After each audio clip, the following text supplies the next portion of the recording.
পর্যাপ্ত তারল্য সত্ত্বেও নগদ নোটের সংকট, চাহিদা অনুযায়ী টাকা পাচ্ছে না অনেক ব্যাংক। ক্যাশলেস লেনদেনে উৎসাহিত করার পরামর্শ নিয়ন্ত্রক সংস্থার। কাঁচা পাট রফতানিতে নিষেধাজ্ঞা তুলে নেওয়ার দাবিতে খুলনায় মহাসড়ক অবরোধ শ্রমিকদের। পাট পণ্যের রফতানি বাড়াতে চায় সরকার, জানালেন মন্ত্রী।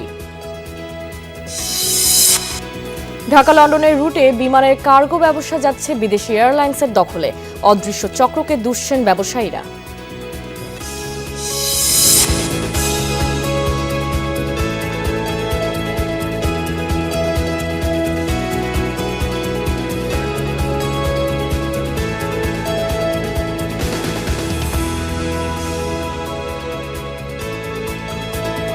এতক্ষণ শিরোনাম দেখছিলেন, এবার বিস্তারিত।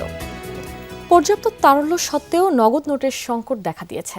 চাহিদা অনুযায়ী টাকার সরবরাহ না পাওয়ার অভিযোগ উঠেছে। যদিও বাংলাদেশ ব্যাংকের দাবি, ঈদের সময় চাহিদা বাড়লেও নগদ টাকার অভাব হবে না। তবে ক্যাশলেস লেনদেনে উৎসাহিত করার পরামর্শ নিয়ন্ত্রক সংস্থার। ব্যাংকাররাও বলছেন, ডিজিটাল লেনদেনের ব্যবস্থা থাকার নগদ অর্থের বড় ধরনের সমস্যা হবে না। যে কোনো উৎসবকে কেন্দ্র করে বাড়ে নগদ টাকার চাহিদা। ঈদের সময় 3 থেকে 4 গুণ বেশি লেনদেন হয় ব্যাংকিং খাতে। কর্মীদের বেতন ভাতা পরিশোধ, পরিবহন খরচের পাশাপাশি পশু কেনার জন্য দরকার হয় নগদ টাকার। সেভাবে প্রস্তুতিও নিয়ে থাকে ব্যাংকগুলো।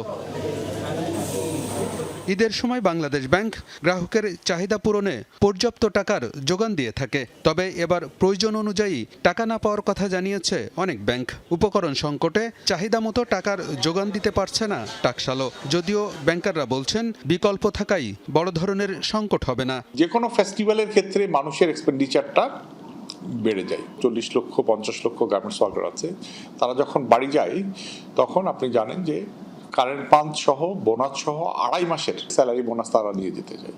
স্পেশালি আমাদের ঈদুল আজহাতে আপনি দেখবেন যে শত শত কোটি টাকার গরু আমাদের ইয়েতে ট্রানজাকশনস হবে, এবং এই যে ট্রানজাকশনসটা হবে এটা ব্যাংকিং চ্যানেলে আসবে কিন্তু ঈদের পরে। সুতরাং এই টাইমটাতে আপনার একটা ক্যাশ টাকা লিকুইডিটি ক্রাঞ্চ থেকে যাবে। নগদ টাকার একটা প্রেশার বাড়ে, কিন্তু নগদ টাকা এবার কিন্তু উইদিন দ্য ব্যাংক আর আউটসাইড দ্য ব্যাংক, যদি আপনি মনে করেন আউটসাইড দ্য ব্যাংক বেশি আছে। আবার দেখেন, এখন তো রিসাইকেলিং মেশিন আছে। এখন কি হচ্ছে যে আমি যদি বেশি টাকা উঠায়ও রাখি, আবার কিন্তু আমি কেন রাখবো, আবার রিসাইকেল মেশিনটা জমাও দিতে পারবো, আবার প্রয়োজনে আমি উঠাইতে পারবো। অতএব এখন ক্যাশের ওই রকম টানাপোড়েন নাই। জুলাই আন্দোলনের পর নতুন নকশার নোট বাজারে ছাড়ার সিদ্ধান্ত নেয় সরকার। একসাথে সব ধরনের নোটের পরিবর্তন করতে গিয়ে বিপাকে পড়েছে টাকশালও। তারপরও ব্যাংকগুলোকে চাহিদা অনুযায়ী নগদ অর্থের যোগান দেওয়ার কথা জানিয়েছে বাংলাদেশ ব্যাংক। সাধারণ গ্রাহকরা কাস্টমার হচ্ছে ব্যাংকের কাছ থেকে যে আমরা অভিযোগ পেয়ে যে তাদের বাজারে যে ধরনের ক্যাশের চাহিদা আছে সেই পরিমাণ ক্যাশ তারা পাচ্ছে না। আমরা অবশ্যই সেগুলি মেটানোর জন্য আপনার চেষ্টা করব। সবল ব্যাংক তারা তাদের গ্রাহককে যে ক্যাশ চাহিদা অনুযায়ী ক্যাশ দিতে চায়, সেই পরিমাণ ক্যাশ বাংলাদেশ ব্যাংকের কাছ থেকে অবশ্যই পাবে। আমাদের ভল্টে আশা করি যে পরিমাণ ফ্রেশ নোট আছে তার দ্বারা কোরবানি ঈদ উদযাপন করা সম্ভব হবে। নগদ টাকার ব্যবহার কমাতে চাই বাংলাদেশ ব্যাংক। এ কারণে গ্রাহকদের ক্যাশলেস লেনদেনে উৎসাহিত করার পরামর্শ নিয়ন্ত্রক সংস্থার। বাংলাদেশ ব্যাংকের একটি অন্যতম এজেন্ডা ছিল ইকোনমিটাকে ক্যাশলেস করা, এবং সম্প্রতি নতুন সরকারও কিন্তু এটাকে এন্ডোর্স করেছে। ট্রানজ্যাকশনগুলো যাতে ক্যাশলেস হয় সেই ব্যাপারে বাংলাদেশ ব্যাংক যেমন চায় তেমনভাবে ব্যাংকগুলিকে সহায়তা করতে হবে, এবং এই বিষয়টা প্রমোট করার জন্য কিন্তু মেইনস্ট্রিম মিডিয়াকে এগিয়ে আসতে হবে। তারা জনগণকে বোঝাতে চেষ্টা করবে যে লেনদেন যদি ক্যাশলেস হয় তবে তাদের জীবন অনেক বেশি সিকিউরড হবে। ব্যাংকিং খাতে কোনো তারল্য সংকট নেই, তাই ঈদে নগদ টাকার সংকট হবে না বলেও জানিয়েছে বাংলাদেশ ব্যাংক। আলমগীর হোসেন, যমুনা নিউজ, ঢাকা। কাঁচা পাট রফতানিতে নিষেধাজ্ঞা তুলে নেওয়ার দাবিতে খুলনার দৌলতপুরে মহাসড়ক অবরোধ করে বিক্ষোভ করেছেন শ্রমিকরা। সকাল 10:30 থেকে বেলা 12:30 পর্যন্ত খুলনা যশোর মহাসড়কে অবস্থান নেন তারা।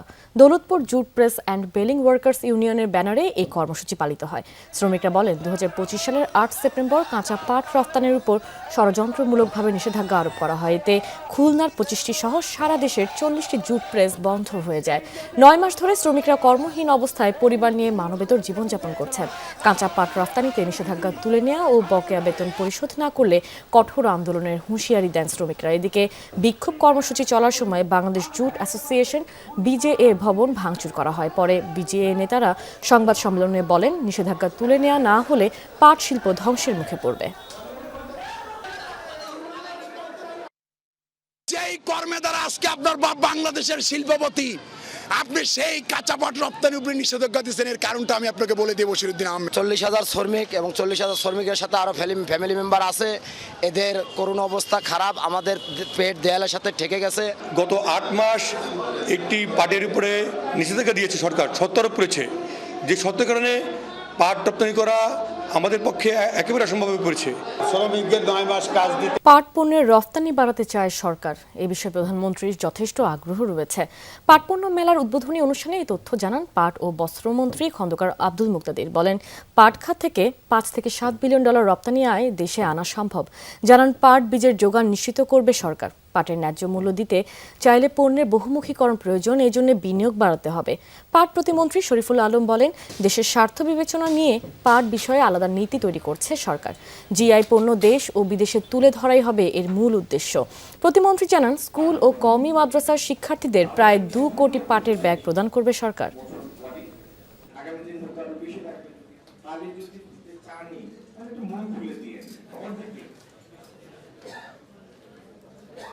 পাট পণ্যের পরবর্তী পণ্য যেগুলি, সেগুলির বৈচিত্র্য থাকতে হবে, সেগুলি বেশি বেশি টাকা আয় করে পরবর্তী পর্যায়গুলি সেটি নিশ্চিত করতে হবে।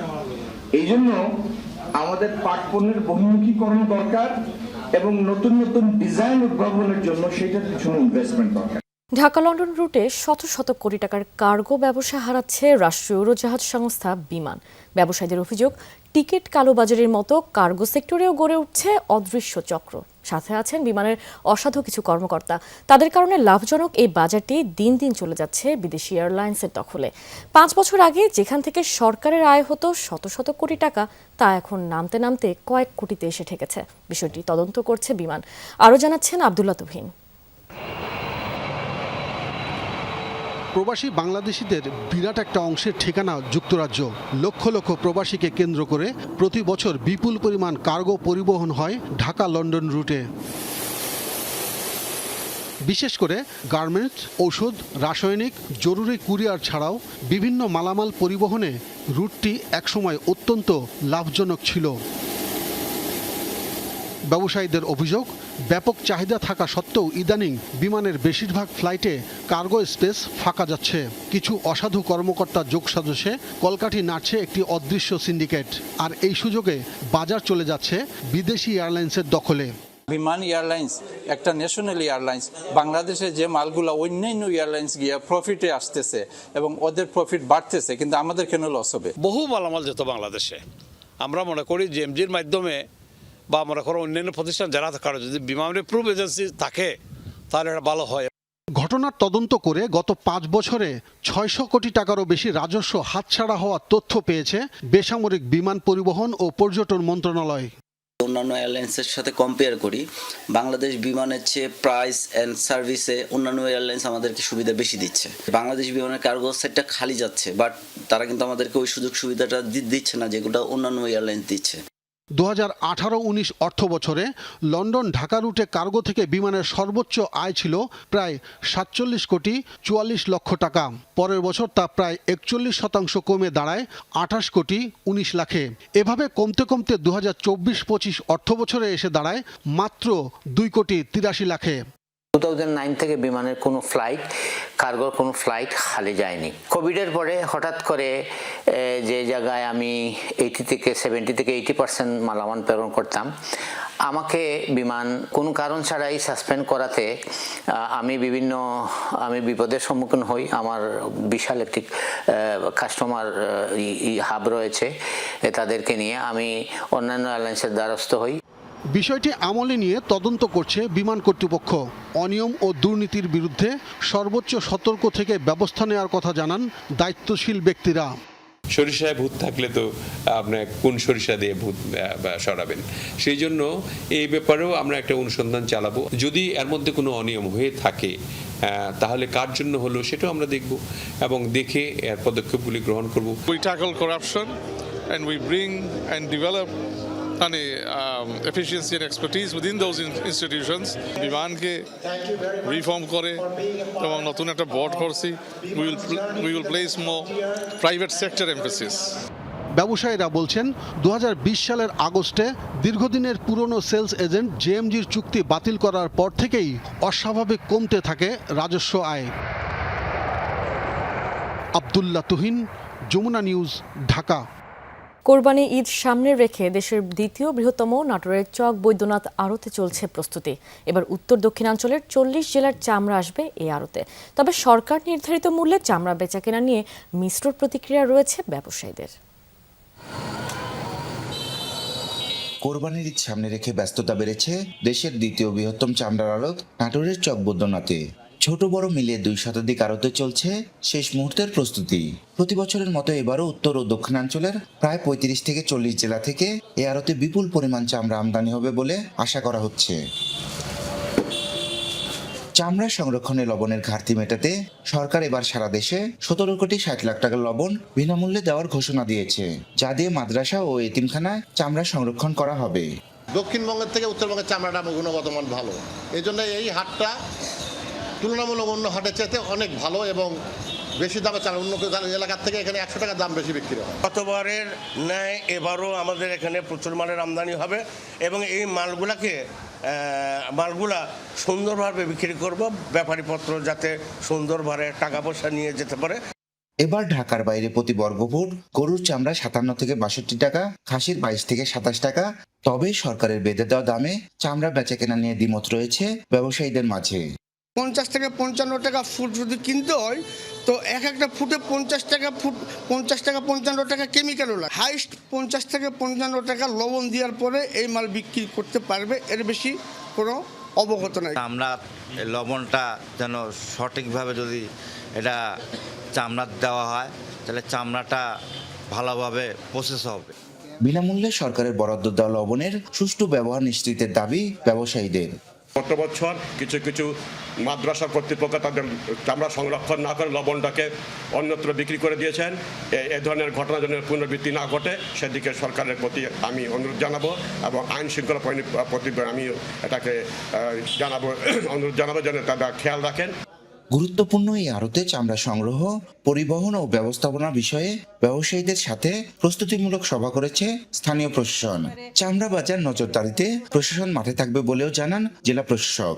আমাদের মনিটরিং টিম যেরকম বাজারে থাকবে সেরকম আরতেও আমাদের মনিটরিং টিম থাকবে। একেবারে পুরোটা সময় জুড়ে আমাদের নির্বাহী ম্যাজিস্ট্রেটরা কাজ করবে, পুলিশ থাকবে। গত বছর চক বৈদ্যনাথের চামড়া এসেছিল 10 লাখ, এবারও 10 থেকে 12 লাখ পশুর চামড়া আমদানি হবে বলে আশা করছেন ব্যবসায়ীরা। নাজমুল হাসান, যমুনা নিউজ, নাটোর। দক্ষতা উন্নয়ন ও প্রশিক্ষণের মাধ্যমে তরুণদের কর্মসংস্থানের সুযোগ তৈরির লক্ষ্যে সাভারে অনুষ্ঠিত হলো চাকরি মেলা। দিনব্যাপী এই মেলায় বিভিন্ন প্রতিষ্ঠানে চাকরির সুযোগ পেতে অংশ নেন শতাধিক চাকরি প্রার্থী তরুণ তরুণী। সাভারে পিদিম ফাউন্ডেশনের আয়োজনে অনুষ্ঠানের উদ্বোধন করেন ঢাকা 19 আসনের সংসদ সদস্য ডক্টর দেওয়ান মোহাম্মদ সালাউদ্দিন। অনুষ্ঠানে বক্তারা জানান, পিকেএসএফ এর সহযোগিতায় পরিচালিত রেইজ প্রকল্পের আওতায় 17টি ট্রেডের প্রশিক্ষণ দিয়ে ইতোমধ্যে 905 জনকে দক্ষ করে তোলা হয়েছে। এর মধ্যে 755 জনের কর্মসংস্থান নিশ্চিত হয়েছে। চাকরি মেলায় সিঙ্গার বাংলাদেশ, পার্টেক্স গ্রুপ সহ 8টি প্রতিষ্ঠান স্টল দেয়। চাকরি প্রার্থীরা বিভিন্ন প্রতিষ্ঠানে সিভি জমা দেন এবং অনেক প্রতিষ্ঠান তাৎক্ষণিক সাক্ষাৎকারও নেয়। বিভিন্ন জায়গায় আপনার মেধা প্রজ্ঞাকে কাজে লাগিয়ে আপনি ভালো করতে পারবেন। জীবন তো একটা, আপনি বাঁচবেন কয়দিন? বাংলাদেশে গণনায় 13 বছর, আপনি এইটার পিছনে লেগে থাকেন, একসময় আপনি অনেক কিছু করতে পারেন। লেগে থাকতে হয়, স্বপ্ন দেখতে হয়। এই স্বপ্ন দেখা শুধু অল্প সময়ের জন্য না, প্রতিদিনের স্বপ্নের মধ্যে লেগে থাকতে হয়। তাহলে পরে দেখবেন আপনাদের জীবনে সার্থকতা আসবে। ভারতীয় ধনকুবের গৌতম আদানির বিরুদ্ধে জালিয়াতির মামলা প্রত্যাহার করল যুক্তরাষ্ট্র। দেশটিতে $10 বিলিয়ন বিনিয়োগের প্রতিশ্রুতির পর এমন পদক্ষেপ নিল মার্কিন বিচার বিভাগ। তবে বিচার বিভাগের এই সিদ্ধান্তে এখনও নিউ ইয়র্কের ডিস্ট্রিক্ট কোর্টের একজন বিচারকের অনুমোদন প্রয়োজন। ঘুষ ও জালিয়াতির অভিযোগে 2024 সালে যুক্তরাষ্ট্রের আদালতে অভিযুক্ত হন গৌতম আদানি। অভিযোগ ছিল প্রকল্পের চুক্তি পেতে ভারতীয় কর্মকর্তাদের $250 মিলিয়ন ঘুষ দিয়েছিলেন আদানি ও তার প্রতিষ্ঠানের কয়েকজন কর্মীরা। মার্কিন বিনিয়োগকারীদের আকৃষ্ট করতে প্রতারণার আশ্রয় নেওয়ার কথা বলা হয় চার্জশিটে। ডোনাল্ড ট্রাম্প দ্বিতীয় দফায় প্রেসিডেন্ট হওয়ার পরই যুক্তরাষ্ট্রের বিপুল অর্থ বিনিয়োগের ঘোষণা দেন ভারতীয় এই বিজনেস টাইকুন। দেশটিতে 15,000 কর্মসংস্থান সৃষ্টির প্রতিশ্রুতিও দিয়েছিলেন Gautam Adani. Gripen is a modern for the next 5 years. দর্শক, এই ছিল বিজনেস টুডের এখনকার আয়োজনে। এতক্ষণ সাথে থাকার জন্য ধন্যবাদ সবাইকে।